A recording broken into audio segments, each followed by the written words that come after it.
Hi hello welcome back to mom and baby care tips. ఇవాళ video వచ్చేసి ఏంటంటే delivery తర్వాత పాలిచ్చే తల్లులు మటన్ కర్రీ అనేది ఎప్పటి నుంచి తీసుకోవచ్చు అనేది మనం ఈ వీడియోలో క్లియర్గా తెలుసుకుందాం.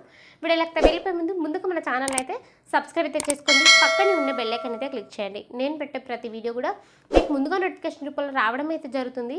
ఏదైనా సందేహాలు ఉంటే కింద కామెంట్ చేయండి, తప్పకుండా నేను మీకు రిప్లై ఇస్తాను. ఇక వీడియోలోకి అయితే నార్మల్గా పాలిచ్చే తల్లులు మటన్ కర్రీ అనేది ఎప్పటి నుంచో తినవచ్చు అనేది తెలుసుకోబోయే ముందు ఇందులో ఉండే పోషక విలువలు అనేవి తెలుసుకుందాం. సో ఇందులో ఐరన్ కంటెంట్ అనేది ఉంటుంది. సో ఈ ఐరన్ కంటెంట్ అనేది తల్లికి బ్లడ్ ఇంక్రీజ్ కావడానికి చాలా చాలా యూజ్ అవుతుంది అనమాట.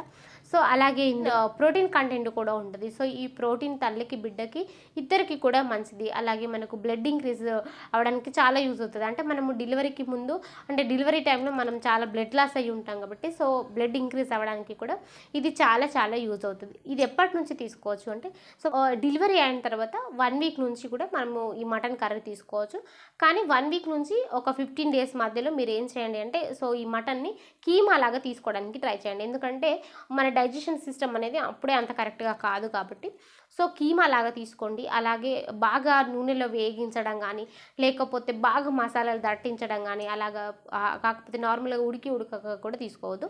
చాలా మంచిగా మెత్తగా ఉడికిన తర్వాత అలాగే బాగా మసాలాలు తగ్గించేసేసి తీసుకోండి.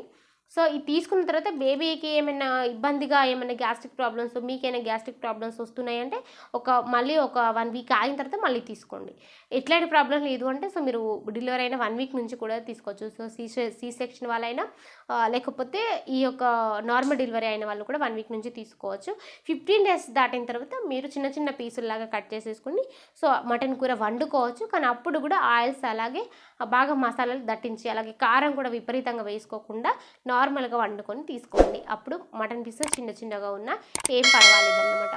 సో ఇంకా ఏమైనా సందేహాలు ఉంటే కింద కామెంట్ చేయండి, తప్పకుండా నేను మీకు రిప్లై ఇస్తాను. Thank you so much.